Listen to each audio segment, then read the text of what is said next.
direction in this. I think that if the specialization of each of these villages can actually be put into a greater master plan of the total of Jogja, basically they can make each other stronger, and you can make the total profile of the city Jogja as opposed to those of the profiles of maybe Solo, Malang, but maybe even we can go beyond it, because Jogja has a meaning also beyond Indonesia. If you look at the art world, then this profile will be much, much stronger. But then you have to kind of really go beyond the borders of the city and to go into the villages without suffocating the villages in some kind of urbanism. So, well, this is just one of the ideas that we are playing with, and we hope we will be able to continue with it.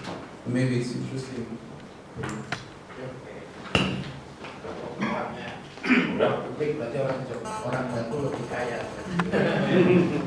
Oke, ini karena yang membuka tadi Pak Arsono, mungkin silakan Pak Arsono. Iya, sebelum menutup acara ini saya kira acara yang panjang sekali dan sibuk sekali kita ya, dengan pikiran yang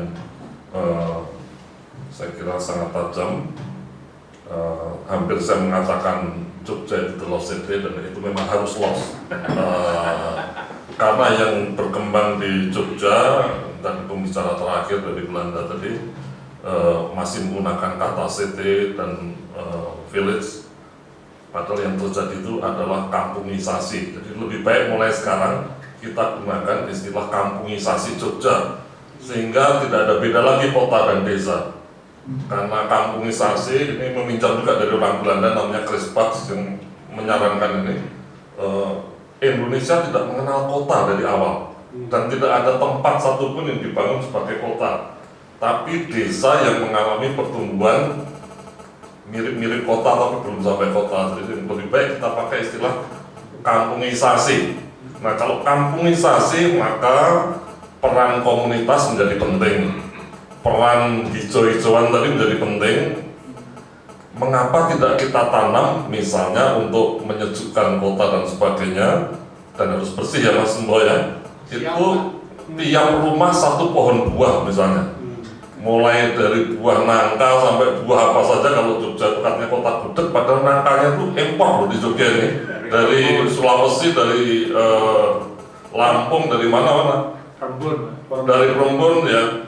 Plumbon masih dekat Plumbon itu. Nangka untuk gudeg itu sudah datang dari Lampung, dari Sulawesi, jangan kira aja main-main. Nah, kalau tiap rumah ada pohon nangka satu, semua trotoar itu bukan ditanami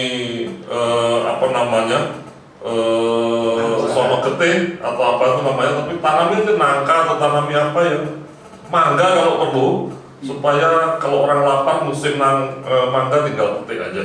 Itu kan jadi ada sosialisnya dikit ya. Cuma ekonomi yang berkembang di sini kan bukan ekonomi Pak ya, tapi ilmu akuntan, jadi agak beda. Jadi cuma hitung-hitungan saja, tapi bukan ekonomi yang benar. Hingga hari ini kita juga menunggu nih ada buku ekonomi yang lahir dari ekonom di Indonesia. Tidak ada ekonomi di Indonesia hari ini tuh. Mohon maaf ya, tapi yang kita rasakan yang banyak akuntan ini sekarang ini yang dominan. Jadi untuk Jogja ini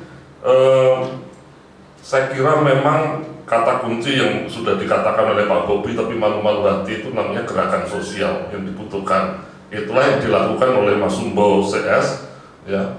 Lakukan yang bisa kita lakukan untuk membuat Jogja yang hilang itu mudah-mudahan masih bisa dikembalikan, atau lebih baik menciptakan Jogja yang baru, yaitu kampung Jogja, kampungisasi Jogja, bukan lagi kota Jogja, bukan lagi keraton Jogja, tapi kampung, sebuah kampung yang menghargai kehidupan komunitas, memanusiakan manusia ya. Siapapun yang datang ke Jogja itu merasa dimanusiakan dan pulang dari Jogja menjadi manusia yang lebih hebat lah gitu ya, yang lebih kuat, lebih tangguh dan sebagainya. Bencana ini penting, tadi tidak diomongkan. Jogja ini sudah kena segala macam bencana, termasuk bencana visual tadi. tapi tidak ada tempat belajar mengatasi bencana. Jadi Jogja ini menjadi kota yang mungkin dibilang bodoh, ya, punya banyak pengalaman tapi tidak belajar dari pengalaman. Dan mungkin saat lagi kita dikutuk oleh anak cucu sebagai orang-orang bodoh yang paling bodoh, walaupun punya perguruan tinggi yang paling hebat itu. Karena urusan bencana menempatkan kita pada titik nadir itu. Gempa bumi separuh kota, separuh daerah ya, luluh lantak 6.000 nyawa hilang. Tapi sekarang kan ada kemarin, tidak ada tempat bagaimana mengatasi gempa bumi. Tidak ada pelatihan, kita mulai juga tidak ada pelatihan, padahal itu standar. Jika kita bikin meeting, ada ger-ger-ger cara menghindar bagaimana itu sebelum meeting harusnya sudah ada, mohon maaf itu berarti gerakan sosial mengatasi bencana di antara kita belum berkembang. Jadi kritik Pak Sumbo tadi saya kira sangat baik, mulai dari kita, kata kunci yang penting. Kemudian kuliner ini, aduh, Tembi tentunya Pak Ons ini menjual tongseng emprit. Kalau itu dimasalkan, petani kita senang karena burung emprit hilang dari sawah. Padahal burung emprit ini pemangsa padi yang paling serius. Jadi kalau tongseng emprit diiklankan, diramekan, ya, itu saya kira hebat, dan sumbernya adalah pada serat centini. Jadi resep serat centini yang kemudian dikembangkan, isinya antara lain tongseng emprit, dan katanya paling laris itu menu itu ya. Yang menariknya supply, kan kalau kita bicara industri harus ada supply-nya. Supply burung emprit itu juga ada ya. Burung emprit yang sudah dibetati oleh yang hebat tadi. Jogja ini sangat arif dalam urusan ini. Nggak bisa diternak. Nggak bisa diternak burung emprit. Nggak bisa diternak kayak ternak yang ngambilin di sawah-sawah. itu mirip pader. Pader pari kan juga nggak bisa diternak, belum pernah diternakkan. Padahal itu menu yang paling lezat. Di antara ikan darat, harganya paling tinggi itu water. Water itu per kilo 70.000 loh. Gurame hanya 30.000 kurang. Water itu sampai 70.000, nah itu nggak bisa diternak.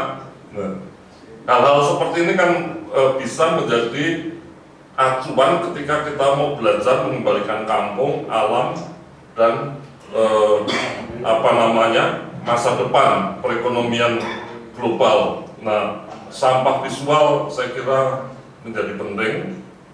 Kalau dulu tadi saya beri contoh kearifan bersumber mangga bandara di Morotai, hari ini kearifan kampung harus mulai dibangun bersumber pada ya sampah. Bagaimana sampah itu dikelola, termasuk sampah visual dan sebagainya harus diatasi dan diubah menjadi sebuah potensi. Kalau Jogja bisa mengubah mengubah sampah menjadi potensi, itu menjadi penting. Ini menarik juga, kata Mas Sumbo ini saya catat ini. Bahkan kalau perlu nanti kita bikin iklan itu jangan di ruang terbuka tapi di tubuh lah, tato.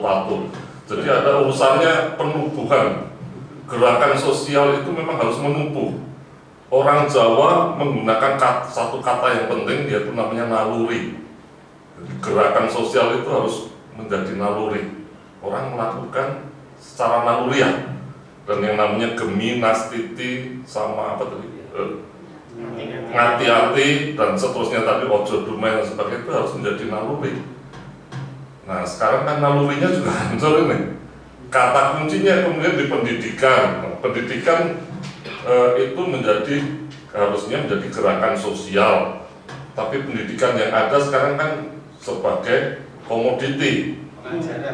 Penghajaran bukan pengajaran, penghajaran. Jadi sudah bukan pendidikan, ya, penghajaran. Jadi ini yang harus dijadikan satu sistem ya dalam sistem kebudayaan itu kan.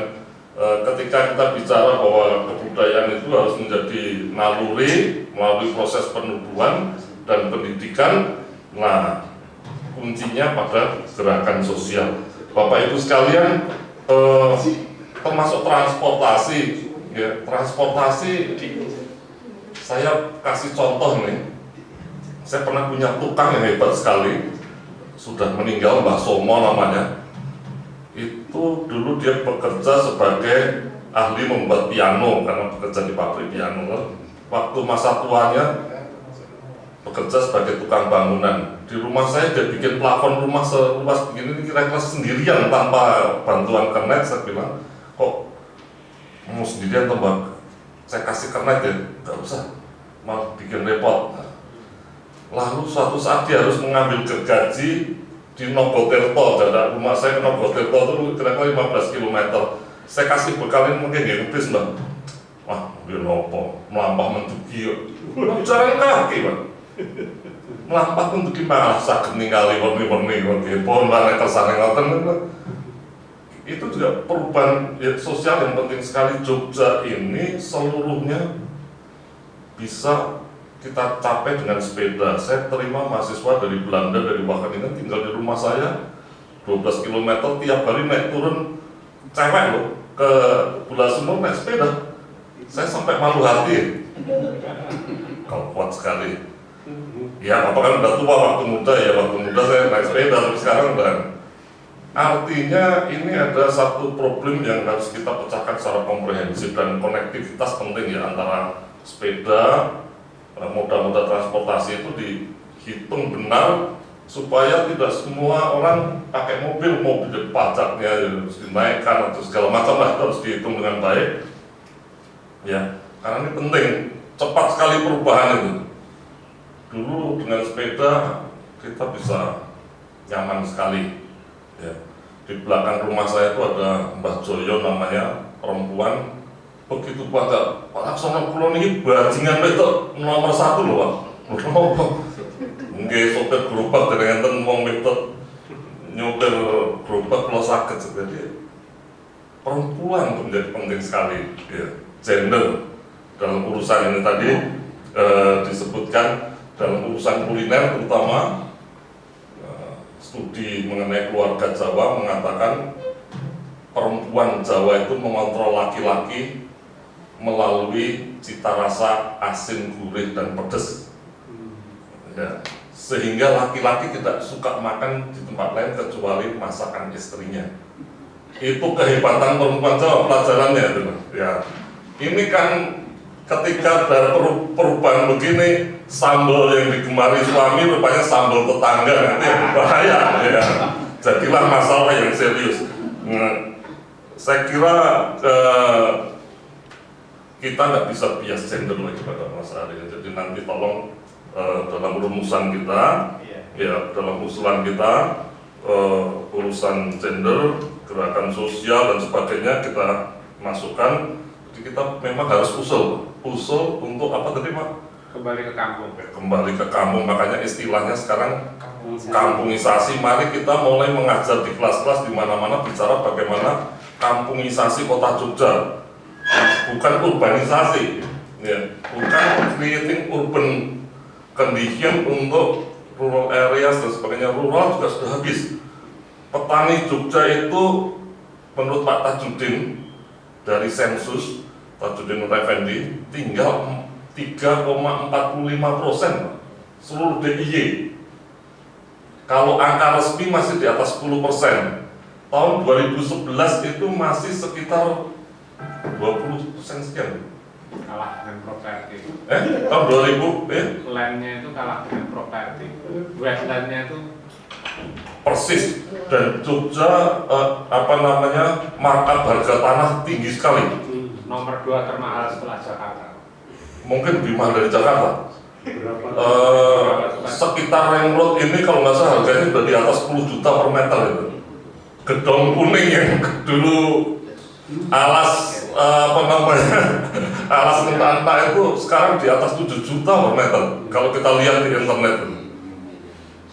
Gila Jogja ini. Jadi markup harga tanah sedang gila-gilaan, tinggal menunggu rubuhnya. Kalau Amerika itu hancur gara-gara ekonominya, gara-gara ya markup harga properti, ya tanah, terutama Jogja sudah mendekati itu.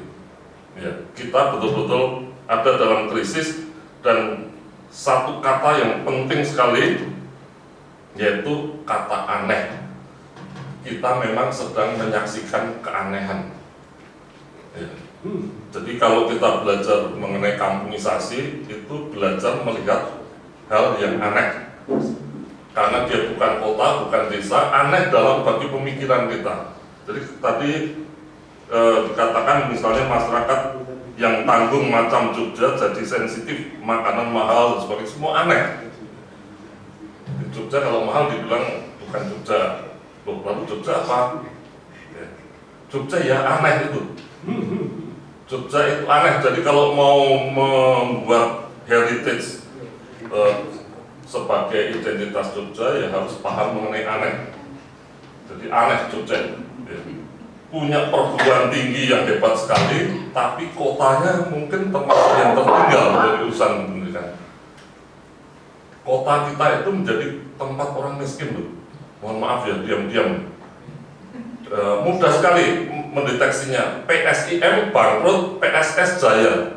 PSIM itu perusahaan sepak bola Indonesia Mataram di kota. Under Finance nggak punya duit, tapi Persiba punya duit. PSS punya duit, Wonosari itu kosmopolitannya Jogja, mendunia. Bahkan tadi ada persatuan warga Gunung Kidul di Australia, ya di tempat lain tidak ada. Nah, jadi ini aneh. Kira-kira begitu brainstorming proses banyak. Ya, curah pendapat, ya, curah gagasan yang sementara ini kita rekam. Wah, ini yang paling senang saya kira tuan rumah Pak Bobi ini, dapat insight yang begitu kaya. Jadi silakan ditindaklanjuti Pak Bobi, Bu Sita yang tidak bisa hadir, Pak Sunyoto Osman, Profesor Sunyoto Osman mohon pamit karena ada tamu mendadak tidak bisa rawuh. Jadi beliau katanya siap diberi tugas apapun. Nah, saya kira tugas beliau nanti merumuskan apa yang kita bicarakan di sini. Terima kasih. Selanjutnya waktu untuk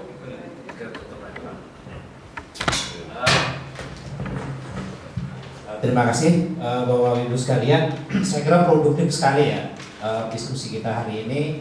Nanti kami akan merumuskan. Mungkin kalau Bapak Ibu juga ingin mendapatkan, kita akan kirimkan. Gitu. Ada banyak sekali pertanyaan, ada banyak agenda, ada banyak komentar gitu dan rekomendasi juga gitu. Sehingga seperti disebut Pak Bobi, memang ini perlu konsolidasi gitu.